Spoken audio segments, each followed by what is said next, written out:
10 বছরের সন্তান নিয়ে গিয়েছিল সমুদ্রে গোসল করতে, আর তাতেই কি অবস্থা হলো আপনারা দেখেন। এই যে তাকে লাইফ গার্ড তোলার চেষ্টা করছে, কিন্তু প্রবল ঢেউয়ের কারণে কোনোভাবেই উঠতে পারছিল না।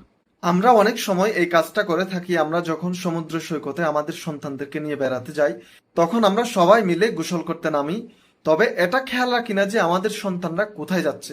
দর্শক, আমাদের উচিত অনেক বেশি সচেতন হওয়া এই বিষয়ে। কারণ সমুদ্রে যখন নামেন তখনের পরিস্থিতি একরকম থাকে, কিন্তু আপনি যখন আধা ঘন্টা পার হয়ে যাবে তখন সমুদ্রের পরিস্থিতি অন্যরকম হতে পারে। অর্থাৎ আপনি যখন জোয়ারের আগে নামবেন, অর্থাৎ জোয়ার যখন শুরু হবে শুরুর দিকে নামবেন, দেখবেন আধা ঘন্টা পরে ঢেউগুলো অনেক বড় হয়ে গেছে। অথবা যখন জোয়ারের শেষে নামবেন, শেষে জোয়ার চলে যাবে এবং পানিগুলো নিচের দিকে নামতে থাকবে। তখন পানিগুলো আপনাকে সমুদ্রের মাঝের দিকে আপনাকে টানবে। সেই মুহূর্তগুলোতে অনেক সময় বাচ্চারা, আমাদের সন্তানরা পানির সাথে চলে যায়। আমরা সেদিকে খেয়াল রাখবো।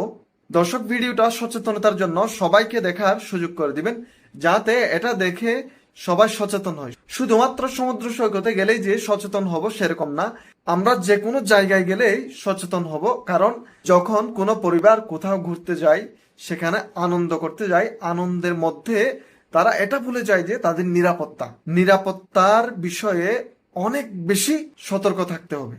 আমাদের প্রথম চিন্তা করতে হবে নিরাপত্তা, তারপরে আমাদের আনন্দ অন্য কিছু। কারণ অনেক সময় শুনে থাকি যে এক পরিবার গিয়েছে কক্সবাজারে, একজন সন্তান তারা হারিয়ে এসেছে।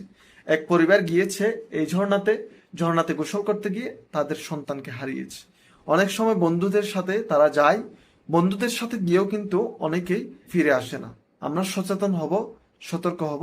দর্শক, ভিডিওটা বেশি বেশি শেয়ার করে সবাইকে দেখার সুযোগ করে দিবেন।